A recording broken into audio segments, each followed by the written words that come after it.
What is up with the glasses? Why were there so many people saying, I saw the glasses and that told me all I needed to know? Like, I am beyond confused by that.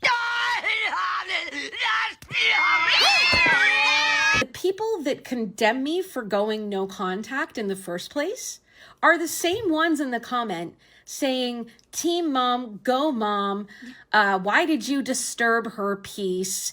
It's good that you're not in her life anymore. People commenting and saying, ha ha ha, you're not getting what you expected in these comments, and being gleefully happy. And it breaks my heart because that means that kindness really has fallen by the wayside.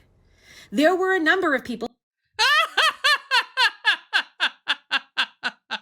Oh, wow. Do you think that cutting off your mom was kind? Because clearly whatever she did, it wasn't so bad that you felt like this had to be a permanent decision. And you yourself even said that your own therapist never suggested that you do this. This was just something you arbitrarily decided to do. No contact, no inheritance.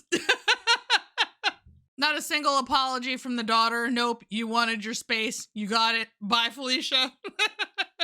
Bye, Felicia. So I've been no contact with my mother for over 4 years, and last week I reached out to her. I'm going to read you what I wrote to her, and I'm going to tell you what her response is. And I'm curious to see if you think that she is attempting to build that bridge with me or not. So this is the email that I sent her, verbatim. Hi, Mom. I wanted to reach out and say hello. I heard that you've been mostly retired and are only working 1 day a week now. Congratulations. I hope that you and stepdad and the pets are all doing well. I know it's been a long time since we've had contact. Lately, I've been thinking about reconnecting, and it felt like the right time to reach out. I'm not looking to dive into everything all at once, but I'd be open to starting small and seeing what it might look like for us to be in communication again. There is no pressure. I just wanted to reach out. If you are open to that, I would be glad to hear from you.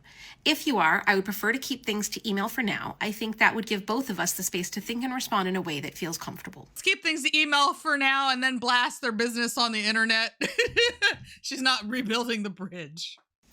Now, it took her a week to respond, which I am fine with. I'm not going to read her words verbatim because I don't feel that it is respectful for me to put her words all over the internet, but I will tell you the gist of her response, which is that she was surprised to hear from me, that she doesn't know if she can take more rejection from myself and my children. My children are both grown adults, by the way, that she had come to the acceptance that she had lost her family. See, as you can see, the more you around, the more you're going to find out. And that I had made it very clear that if she didn't change and did not come to therapy with me, that I wanted nothing to do with her. I'm going to get back to that because that's inaccurate. And that she agreed with the things that I said, she said and did, and that she apologized, but that was not enough for me. And that she's sure that us not being in connection has made my life much less stressful, but that she is who she is and she is not going to be changing any more than she already has, and that she will still say things that I will struggle with, and that I need to decide if I can handle having a relationship with her exactly as she is, and that she cannot go through the pain again. The pain's mentioned multiple times. And that she agrees there can be no heavy discussions, but that we will have to have those heavy discussions at some point in time, and that she wants to make sure we're both prepared to handle that, and that I might find it hard to believe, but that she does love and care about all of us. Well, so far I'm siding with Mom. I'm struggling with how or if to respond to this. I mean, I feel like it's only polite to respond, but I'm struggling with how. Because the way I see it, and I'd love to hear your thoughts on this. Oh, you will. I started to try to build a bridge. She immediately responded and made it all about her pain. It feels like she's trying to light the bridge on fire before she even lays a board. There is no bridge. You lit it on fire. You burned it to the ground. And now you're upset that your mom has the gall to say that she's upset that the bridge is gone. Clearly, whatever issue you have with your mom isn't that bad. You jumped the gun. Clearly, you overreacted because you're the one who is now realizing that you made a mistake in cutting her off, and you're trying to come back. And she's like, hey, you know what? You can't always get what you want. I'm ready to go no contact with you. These videos are exhausting. And the comment she said about the therapy is absolutely incorrect. And this is why I think so many adult children struggle, because that is not an accurate accounting of what happened. She asked to come with me to therapy. She's the one that suggested it multiple times. My therapist agreed to see the two of us, even though that is not what she signed up for. But she said she would be happy to try because it would help if it would help me. So she met with us 3 times.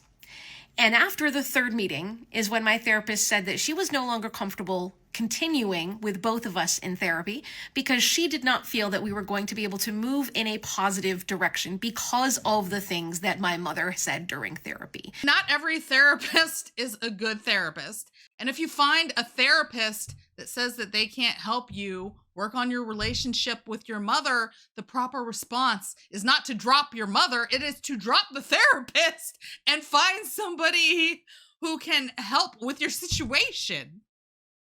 What kind of nonsense is this?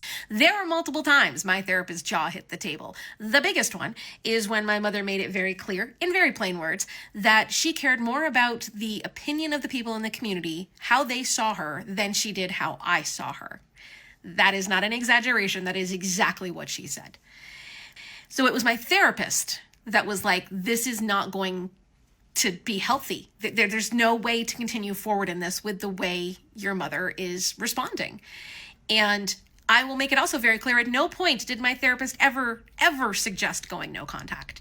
And then the final straw between the two of us was when, because I continued to try to have a relationship with her, and at the end of that year, because the therapy sessions were in the summer, and at the end of that year, she wanted nothing to do with us for the holidays. My house was too dirty for her, which it's not the cleanest. My desk is terrible. It's not the cleanest house in the world, but it's also like not a disaster area. I offered to have the whole house deep cleaned. Once again, your mom's right. Clean up your house. A, I don't invite people to come over to my house if it looks like that. And B, I definitely am not going to put some mess like that on camera for people to see. Shame. Shame. There's not a whole lot in here, but it's clean, okay? It's clean. You don't show a bunch of dirty mess on the internet. That's not how I was raised. You're not respecting what your mom told you. I offered to have the whole house deep cleaned. That was not enough for her. I offered to go to her place. She did not want to disturb my stepfather, which has been my stepfather and in my life since I was in 3rd grade. And he does have other children who are more than welcome at the house, but apparently I was not. It would be disturbing them.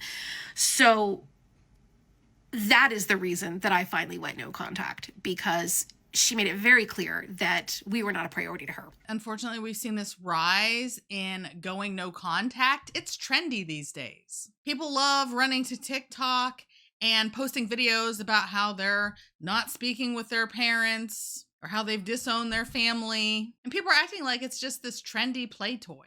You can just do this and go back and forth with no consequences. Or, we'll be no contact. And then once I decide that I don't want to do this anymore, then we will resume the relationship and all things will be as they were. And you can't play with everybody like that.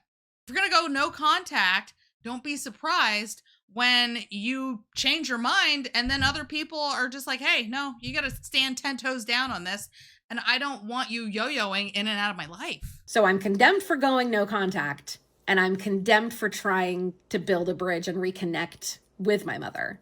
I think people are upset that you are treating no contact like a light switch, and that for you, setting your boundaries was fine. But then when your mom pushes back and has her own boundaries, oh, well, now all of a sudden it is a problem. It's like you want to manage other people's reactions, and you can't do that. You can't expect your mom to just sit around and cry and wait for you to, and hope that maybe one day you'll change your mind. And maybe she felt like that for a while, but you felt like the ball was always in your court, and now you've lost the ball because now your mom has moved on.